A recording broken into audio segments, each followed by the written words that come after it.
नमस्कार मंडळी, मी मोनिका. सर्वांना शुभ संध्याकाळ. आणि आज संध्याकाळच्या जेवणाचा बेत म्हणजे अळंबीची भाजी. आता काही भागात याला मशरूम किंवा कोकणात याला रोवणं असं सुद्धा म्हटलं जातं.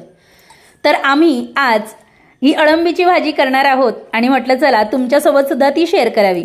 अळंबीची भाजी ही लहानांपासून मोठ्यांपर्यंत सर्वांनी खायला हवी, कारण त्याच्यात अनेक पोषक तत्व असतात आणि ती स्वास्थ्यवर्धक सुद्धा असते. आता लहान मुलांचा शारीरिक आणि मानसिक विकास अळंबी खाल्ल्याने चांगला होतो. अळंबीच्या अनेक प्रजाती आपल्या महाराष्ट्रात किंवा भारतात या अस्तित्वात आहेत, पण त्यात कोणती अळंबी चांगली किंवा कोणती ही खाण्यालायक आहे हे ओळखणं महत्त्वाचं. ओळखीच्या माणसांकडून किंवा आपल्याला जर तिची ओळख असेल तर नक्कीच अळंबीची ही भाजी या पावसाळ्याच्या दिवसात माणसानं अवश्य खावी. तर बघा, आईनं इथं अळंबी छान अशी 2-3 पाण्याने धुवून घेतली आणि आता तिचे बारीक काप करून घेत आहे.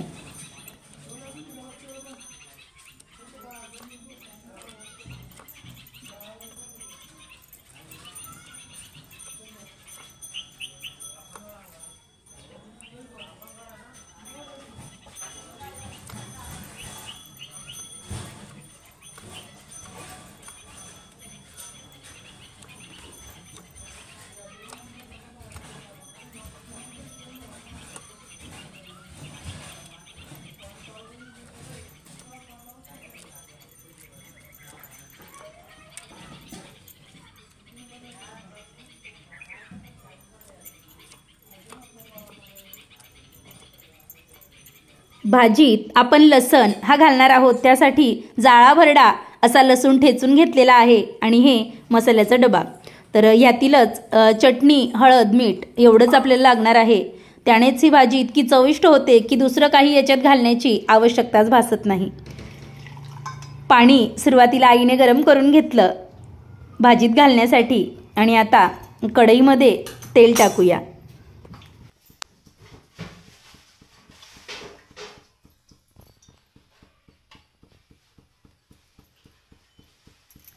तेल छान गरम झालं की त्यात राई आणि जिरं हे फोडणीसाठी घालूया.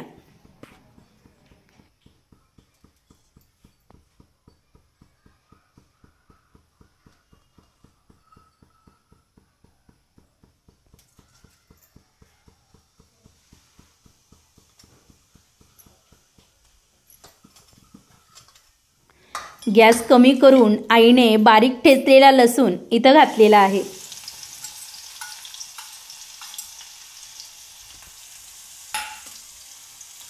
आणि आता याच्यात मसाले घालून घेत आहे.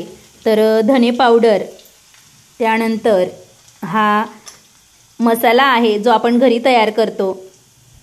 त्यानंतर याला थोडं हलवलं की मग त्याच्यात लाल तिखट आपल्या आवडीनुसार आणि हळद अशा पद्धतीनं जे आपल्या मसाले असतात तेवढेच फक्त आपण घालायचे आहेत. आता तुमच्याकडे जर एखादा गोडा मसाला असेल घरी तयार केलेला तो सुद्धा तुम्ही याच्यात घालू शकतात. तेलात मसाले झाल्यानंतर आता आपण ही बारीक चिरलेली अळंबी जी आहे ती त्याच्यात घालून घेऊया आणि तिलाही छान मसाल्यांमध्ये परतून घेऊया.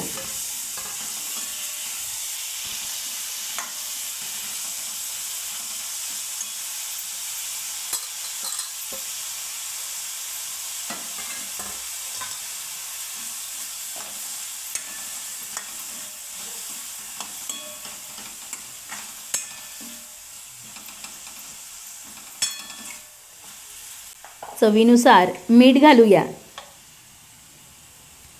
आणि मीठ घातल्यानंतर छान असं पुन्हा परतून घेऊया.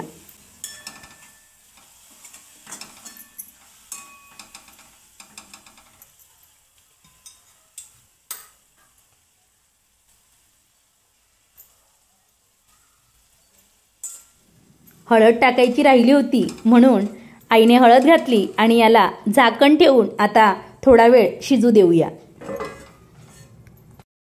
थोड्या वेळानंतर झाकण उघडून चेक केलं तर मस्त असं तेल भाजीला सुटलेलं आहे आणि आपली अळंबी जी आहे ती 70 ते 75% शिजलेली होती. आता तुम्हाला जर कोरडी भाजी खायची असेल तर तुम्ही अशा पद्धतीची भाजी ही कोरडी खाऊ शकतात, पण आम्हाला रश्श्यावाली भाजी करायची होती, म्हणून आईने सुरुवातीलाच पाणी गरम करून ठेवलेलं होतं. तर ते गरम केलेलं पाणी आता त्याच्यात ती घालणार आहे.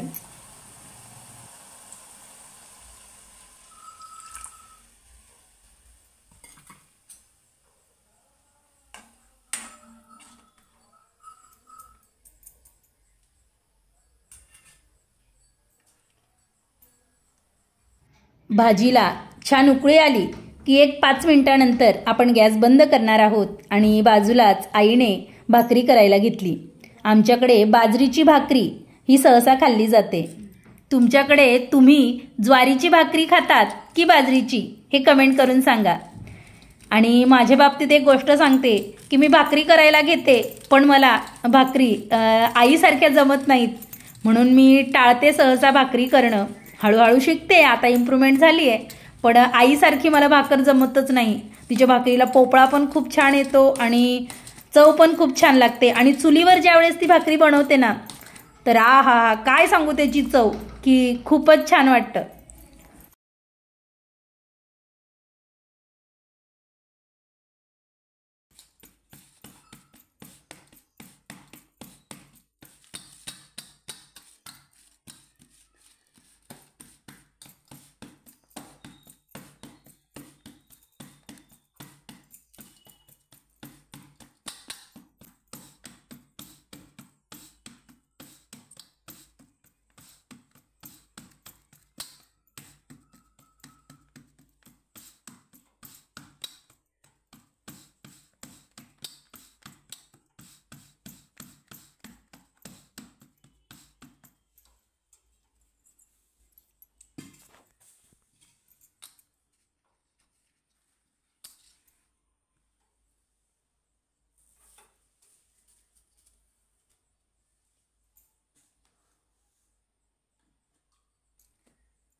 मस्त अशी पोपळ्यावाली बाजरीची भाकर तयार झालेली आहे.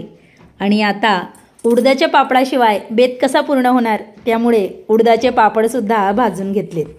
आता मी आईला म्हटलं की अगं मला व्हिडिओ शूट करायचा आहे, म्हणून तुझी भाकरी राहू दे आणि सुरुवातीला मला 1-2 पापड भाजून दे, म्हणजे मी ताटंसुद्धा करते आणि वाढतेसुद्धा खायला आणि माझं शूटसुद्धा पूर्ण होईल. आणि मग निवांत आपण ह्या जेवणाचा आनंद घेऊया. तर इथं बघा ताटं रेडी आहेत. ज्याला भूक लागली असेल त्याने पटकन येऊन जेवायला बसावं. कशी वाटली तुम्हाला आजची ही रेसिपी नक्की कमेंट करून सांगा.